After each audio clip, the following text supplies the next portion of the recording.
Hello friends, సాక్షాత్ ఆ కృష్ణ పరమాత్ముడు జగన్నాథుని రూపంలో ఇంకా నిజ రూపంలో కొలువుదీరినటువంటి ప్రదేశం పూరి. ప్రపంచవ్యాప్తంగా ఎవరికీ అంతుచిక్కని ఎన్నో రహస్యాలను తనలో ఇముడ్చుకున్నటువంటి ఒక గొప్ప ఆలయం ఆ పూరి జగన్నాథుని ఆలయం. ఆలయంలోనే కాదు, ఆలయంలో ఉన్నటువంటి రహస్య గదులలో కూడా ఎన్నో రహస్యాలను తన గదులలోనే రహస్యాన్ని నిక్షిప్తం చేసుకున్నాయి. కొన్ని వందలేళ్లుగా ఆ పూరి జగన్నాథుని రథయాత్ర అంగరంగ వైభవంగా కన్నుల విందుగా జరుగుతూ ఉంటుంది. ప్రస్తుతం అక్కడ రాష్ట్ర ప్రభుత్వం అక్కడ ఉన్నటువంటి రహస్య గదులని, వాటిలో ఉన్నటువంటి అత్యంత విలువైనటువంటి సంపదలని వెలికి తీసే ప్రయత్నం చేస్తుంది. మరి వారు తెరిచేది నిజంగా రహస్య గదినేనా?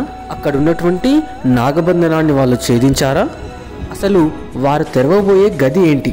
ఆ గది తెరుస్తుంటే ఇంత హంగామా ఎందుకు చేస్తున్నారు? వీటన్నిటి గురించి ఈ వీడియోలో తెలుసుకుందాం.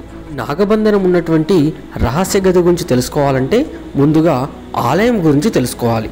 ఆలయ నిర్మాణం 4 స్టేజ్లలో ఉంటుందండి. మొదటిది భోగమండపం, రెండవది నాట్య మండపం, మూడవది జగన్మోహన, నాలుగవది గర్భాలయం. మనం వెళ్ళినప్పుడు నాట్య మండపం వరకు మాత్రమే వెళ్తామండి, అంతకు మించి మనని ముందుకి అలౌ చేయరు. కానీ కొన్ని ప్రత్యేక సందర్భాలలో జగన్మోహన మండపం వరకు కూడా మనని అలౌ చేస్తారండి.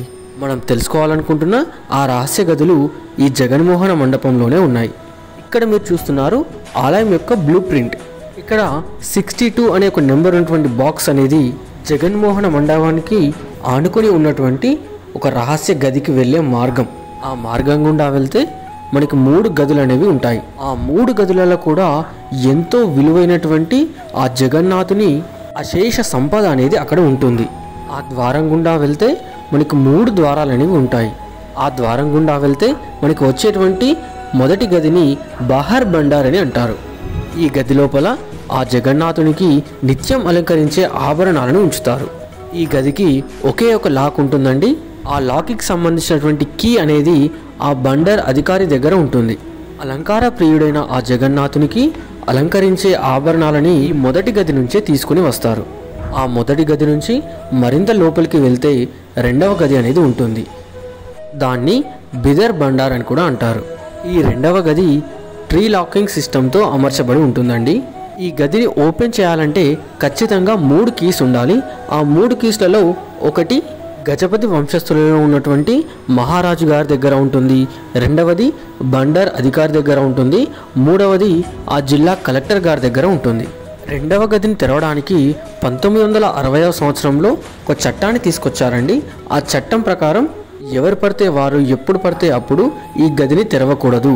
ఈ గదిని తెరవాలంటే ప్రభుత్వ అనుమతి తప్పనిసరి. అప్పటి నుండి ప్రభుత్వం యొక్క అనుమతి, కోర్టు యొక్క అనుమతి లేకుండా ఈ ద్వారాన్ని తెరవడానికి అసలు వీలు లేదు. కానీ అప్పటి చట్టం ప్రకారం ప్రతి 6 నెలలకు ఒకసారి ఈ ద్వారాన్ని తెరిచి అక్కడ ఉన్నటువంటి సంపదని లెక్కించాలి. కానీ చిట్ట చివరిసారిగా 1978 సంవత్సరంలో మాత్రమే దీనిని తెరవడం జరిగింది. 46 సంవత్సరాల తర్వాత తెరవబోతున్నారు కాబట్టి ప్రస్తుతం ఇంతటి విశిష్టత చోటు చేసుకుంది. మరి ఈ రెండవ గదే నాగబంధనం ఉన్నటువంటి గదియా అంటే కాదు. ఇందులో ఉన్నటువంటి ఆభరణాలు ఎంతో విలువైనవి. ఒక్కో ఆభరణం కొన్ని 100 కోట్లు విలువ చేసే ఆభరణం. అందుకే ఈ గదిని తెరవాలంటే అంతటి ఆంక్షలు అనేవి ఉన్నాయి. ఈ గదిని తెరిచి అక్కడ ఉన్నటువంటి సంపదని లెక్కించినప్పుడు ఏదో ఒక ఆభరణం అనేది కనిపించకుండా ఉండడం జరిగింది. ఇక్కడ మీరు చూస్తున్నారు మదనమోహన మూర్తి. ఈ విగ్రహం కూడా దొంగతనం జరిగినప్పుడు ఆ జగన్నాథుని దయ వల్లే ఈ విగ్రహం మళ్ళీ దొరికింది. ఇలా వస్తువులు కనిపించకుండా పోవడం వల్ల ఎన్నో రాజకీయాలు ఈ జగన్నాథ ఆలయంలోకి ప్రవేశించాయి. ఆ రాజకీయ పరిస్థితుల వల్లనే ఇప్పటి వరకు కూడా 46 సంవత్సరాలు ఈ ఆలయం యొక్క గదులను తెరవకుండా ఉంచారు. 2018వ సంవత్సరంలో పురావస్తు శాఖ వారి యొక్క చొరవతో ఈ గదులను తెరవడానికి కోర్టు అనుమతి అనేది లభించింది. అయినప్పటికీ కూడా ఈ గదులను తెరవడానికి 2 కీస్ మాత్రమే ఉన్నాయి, 3వ కీ అనేది దొరకట్లేదు అని గదిని తెరవడానికి నిరాకరించారు. అయితే కోర్టు ఈ ద్వారాన్ని బద్దలు కొట్టైనా సరే ఈ గదిని తెరవాలి అని ఆజ్ఞాపించింది. దీంతో చేసేదేమీ లేక ఆ 3వ కీ అనేది డూప్లికేట్ కీ ఒకటి ఉంది అని, ఈ ద్వారాలు బద్దలు కొట్టాల్సిన అవసరం లేదు అని వారే ముందుకు రావడం జరిగింది. ఎన్నికల సమయంలో బీజేపీ వారు ఇక్కడ సంపద దుర్వినియోగం చేస్తున్నారు, తాము అధికారంలోకి వచ్చినట్లయితే ఖచ్చితంగా ఈ ద్వారాలను తెరుస్తామని ఆ జగన్నాథుని సంపద అంతా కూడా అందరికీ తెలిసేలా తేటతెల్లం చేస్తామని ప్రచారం చేయడమే కాకుండా ఈరోజు వారు అది చేసి చూపించారు. 1978వ సంవత్సరంలో ఈ ద్వారాలు తెలిసినప్పుడు ఆ రెండవ గదిలో 70 రోజులకు పైగా ఈ ద్వారంలో ఉన్నటువంటి సంపదను లెక్కించడం జరిగింది. అంతకాలం కష్టపడి అన్ని రోజులు లెక్కించి వారు వెలికితీసిన సంపద కేవలం 832 వస్తువులను మాత్రమే వారు చూపించడం జరిగింది. కొన్ని లక్షల కోట్ల విలువైన సంపద దానిలో దాగి ఉన్నందున ప్రస్తుతం ఇంతటి చర్చ అనేది ముందుకు వచ్చింది. కానీ అసలు చిక్కంతా ఇక్కడే ఉంది. ఆ రెండవ గది దాటి ముందుకు వెళ్ళినట్లయితే నాగబంధనం ఉన్నటువంటి 3వ గది ఉంటుంది. దానివల్ల జరిగే అరిష్టాలను తలుచుకొని ఒక్కొక్కరు భయపడుతున్నారు. ఆలయ తలుపులు తెరవగానే ఎస్పీ పీనాక్ష్ శర్మ గారు స్పృహ తప్పి పడిపోవడం ఈ చర్చకి కారణమైంది.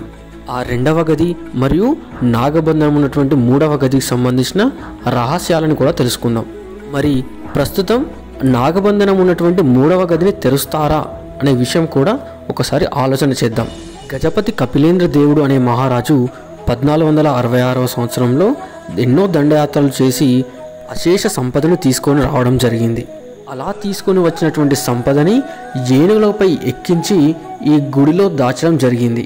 అలా ఈ ఒక్క మహారాజే కాదండి, ఎంతోమంది మహారాజులు వారు దండయాత్రలో సాధించినటువంటి సంపదనని ఇదే ఆలయంలో దాచుకోవడం జరిగింది. దానిని దాచుకోవడం అనడం కన్నా ఆ జగన్నాథునికి అంకితం ఇచ్చారు అనడం సరైన పదం. అలా రాజులు సంపాదించినటువంటి సంపదని, ఈ ఆలయానికి వచ్చినటువంటి విలువైన కానుకలన్నీ కూడా మదలపంచి అనే ఈ పుస్తకంలో పొందుపరచడం జరిగింది. ఈ పుస్తకంలో దాదాపుగా 1000 సంవత్సరాలకు ముందు నుంచి కూడా ఆలయంలోని సంపద, ఆలయ చరిత్ర, ఆలయం యొక్క విశేషాలు ఎన్నో కూడా దీంట్లో రాస్తూ వస్తున్నారు. ఈ పుస్తకంలో 34వ పేజీలో అక్కడ రాయబడింది చదివినట్లయితే మిమ్మల్ని మీరు విస్తుపోక తప్పదు.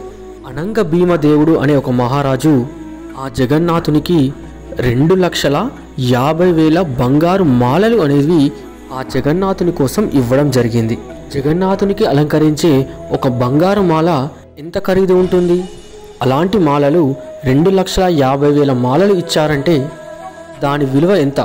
అవన్నీ కూడా అతి పురాతనమైనవి, అంటే యాంటిక్స్. వాటి యొక్క ప్రస్తుత విలువ ఎంత? వీటిని లెక్కించడం ఎవరి తరమైనా అవుతుందా? అలాగే పంజాబ్లోని కేసరి మహారాజ్ కోహినూర్ వజ్రాన్ని జగన్నాథునికి ప్రేమతో ఇస్తా అని తాను మొక్కుకున్నారట.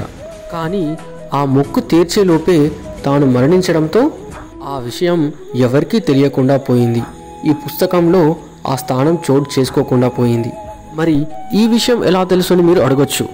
ఆ కోహినూర్ వజ్రాన్ని రాజు కోరిక నెరవేర్చకుండా అక్కడ ఉన్నటువంటి మంత్రులు ఆ వజ్రాన్ని జగన్నాథునికి ఇవ్వకుండా చేశారని ద సెక్యులర్ మహారాజా అనే పుస్తకంలో రాయడం జరిగింది. దానివల్లే ఈ విషయం బయటకు రావడం అనేది జరిగింది. ఒకవేళ ఆ వజ్రం జగన్నాథుని చెంతకి చేరి ఉంటే, ఆ కేసరి మహారాజ్ మొక్కు తీరి ఉంటే ఈ ప్రశ్నలకి సమాధానం ఎవరి దగ్గర ఉండదు అనుకుంటా. అలా 2వ ఛాంబర్ దాటి మరి కాస్త ముందుకు వెళ్ళినట్లయితే 3వ ఛాంబర్లోకి వెళ్ళడానికి ద్వారం ఉంటుంది. ఆ ద్వారం గుండా కాస్త ముందటికి వెళ్ళినట్లయితే ఒక సొరంగ మార్గం అనేది మనకు కనిపిస్తుంది. ఆ సొరంగ మార్గం గుండా మరి కాస్త ముందటికి వెళ్ళినట్లయితే అక్కడే నాగబంధనం ఉన్నటువంటి ఒక ద్వారం కనిపిస్తుంది. ఇంతకు మించి ఎవరు కూడా ఇప్పటి వరకు ఈ నాగబంధనం దాటి లోనికి వెళ్ళలేదు. ప్రస్తుతం జరుగుతున్నటువంటి ఈ హంగామా అంతా కూడా ఈ 2వ గది కోసమే తప్ప నాగబంధనం ఉన్నటువంటి 3వ గది కోసం కాదు. ఎవరైనా ఈ నాగబంధన ద్వారం వరకు వెళ్ళినట్లయితే అత్యంత భయంకరమైనటువంటి సర్పం యొక్క బుస శబ్దం అనేది వినిపిస్తుంది. ఇది ఆ భగవంతుడు మహిమ అనుకుంటారో లేదా సైన్స్ అనుకుంటారో తెలియదు, కానీ ఇప్పటి వరకు ఎవరు కూడా ఈ బంధనాన్ని దాటి ముందుకు వెళ్ళలేదు.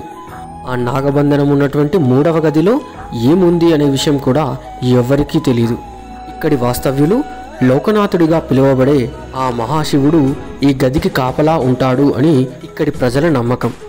పూరి లోపలే లోకనాథుని ఆలయం కూడా ఉందండి. అది సంవత్సరంలో కేవలం ఒక్కరోజు మాత్రమే తెరవడం జరుగుతుంది. ఆ ఆలయం తెరిచినప్పుడు ఆ ఆలయం లోపల శివుని చుట్టూ ఎన్నో బిల్వపత్రాలు, క్రిమికీటకాలు, పాములు ఎన్నో ఉంటాయట అండి.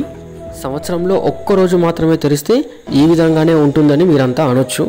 కానీ ఈ లోకనాథుని ఆలయంలో ఉన్నటువంటి ఆ శివలింగం మరొక చోట కూడా ఉంటుంది. అదే మొదటి గదికి వెళ్ళడానికి ముందు ఉండే ద్వారం దగ్గర, ద్వారానికి పైభాగాన ఆ పరమేశ్వరుడే ఈ ద్వారానికి లోపల ఉన్నటువంటి సంపదనికి రక్షణ అన్నట్టుగా ఆ లోకనాథుడు ద్వారం పైభాగాన కొలువు తీరి ఉన్నాడండి. ఒకసారి 50 సంవత్సరాల క్రితం రెండవ ద్వారం దాటి మూడవ ద్వారంలోకి వెళ్ళడానికి ప్రయత్నించారు. మూడవ ద్వారం దగ్గర వరకు వెళ్ళేసరికి అక్కడ ఒక పెద్ద పాము యొక్క బుస శబ్దం అనేది వినిపించింది. ఆ శబ్దానికి ఒక్కొక్కరి గుండె జలధరించింది. ఎందుకంటే ఇప్పటి వరకు ఎవరు కూడా ఆ ద్వారం తెరవాలని ప్రయత్నం చేయలేదు. అలాగే ఇక్కడి వాళ్ళ ఆచారం ప్రకారం ఆ మూడవ ద్వారం దగ్గర ఆ సర్పం యొక్క ఆగ్రహాన్ని తగ్గించడానికి ప్రతిరోజు నైవేద్యం పెట్టి వస్తూ ఉంటారు. కానీ ఎవరు కూడా ఆ ద్వారం వైపు కానీ ద్వారం తెరవాలన్న ఆలోచన కానీ ఎవరు కూడా చేయరు. కొన్ని దశాబ్దాల క్రితం కొంతమంది అధికారులు ఈ ఆలయాన్ని తెరవాలనే ఉత్సాహంతో రెండవ గది దాటి మూడవ గది వైపుకు వెళ్ళారు. కానీ వారికి ఏదో బలమైన శక్తి వచ్చి గట్టిగా తాకినట్లు అనిపించి మూడవ గది నుంచి రెండవ గదిలోకి ఎగిరిపడి వచ్చారు అని ఇక్కడి ప్రజలు చెబుతూ ఉంటారు. ఈ విషయం కూడా అక్కడ ఉన్నటువంటి మొదల పంచి అనేటువంటి పుస్తకంలో పొందుపరచబడింది. అలా జరగడానికి కారణం కూడా ఇక్కడ ప్రజలు చెబుతూ ఉంటారండి. ఈ ఆలయం యొక్క మూడవ ద్వారం అనేది గర్భగుడి యొక్క వెనుక వైపుకు వెళ్తుంది. గర్భగుడి యొక్క వెనుక వైపున 10 అడుగులు ఉన్నటువంటి నిశా నరసింహస్వామి ఉంటారు. నిశా అంటే చీకటి, చీకటిని ఏలే నరసింహస్వామిగా ఇక్కడ నరసింహస్వామి కొలువుదీరై ఉన్నారు. అంతేకాకుండా ఈ మూడవ ద్వారానికి రక్షణగా సాక్షాత్ ఆ నరసింహస్వామి ఉన్న తర్వాత ఎవరు కూడా ఈ ద్వారంలోకి ప్రవేశించలేరు. ఇప్పటి వరకు మీకు వినిపిస్తున్నటువంటి కథనాలన్నీ కూడా రెండవ గది కోసమే తప్ప మూడవ గది కోసం కాదు. ఆ అనంత పద్మనాభ స్వామి గుళ్ళో కూడా నాగబంధనటువంటి గదిని అసలు తెరవనే లేదు. అలాగే ఇక్కడ కూడా తెరవాలన్న ఆలోచన ఎవరికీ లేదు. ఎందుకంటే ఇప్పటి వరకు కూడా ఆ గది తెరవబడలేదు. కానీ కొంతమంది పురాతత్వ శాస్త్రవేత్తలు పక్కనే సముద్రం ఉన్నందున ఇక్కడ సంపద పూర్తిగా పాడవుతుంది కాబట్టి ఎలాగైనా వెలికి తీయాలి అనే ఆలోచనలు కూడా చేస్తున్నారట. కానీ ఏమవుతుందో ఎవరికి తెలుసు. ఆ కాలంలో విలువైన సంపదనికి రక్షణగా నాగబంధనాలు, మంత్రతంత్రాలు అనేవి వేసేవారు. అవి ఏదో మూఢనమ్మకంలా కాకుండా సైంటిఫిక్గా చేసి ఉంటారేమో అని కూడా ఆలోచించండి ఫ్రెండ్స్. మూఢనమ్మకంగా ప్రతిదీ కూడా తీసుకోవడం మంచిది కాదు. ఎందుకంటే రెండవ గది తెరవగానే ఎస్పీ పీనాక్ శర్మ గారు స్పృహ తప్పి పడిపోవడం ఎంతో కలవరం సృష్టిస్తుంది. ఇంతటి మహిమాన్వితమైనటువంటి ఆ ఆలయాన్ని దర్శించినందుకు మా జన్మ ధన్యంగా భావిస్తూ ఈ వీడియో చూస్తున్నటువంటి ప్రతి ఒక్కరికి కూడా ధన్యవాదాలు. జై జగన్నాథ్.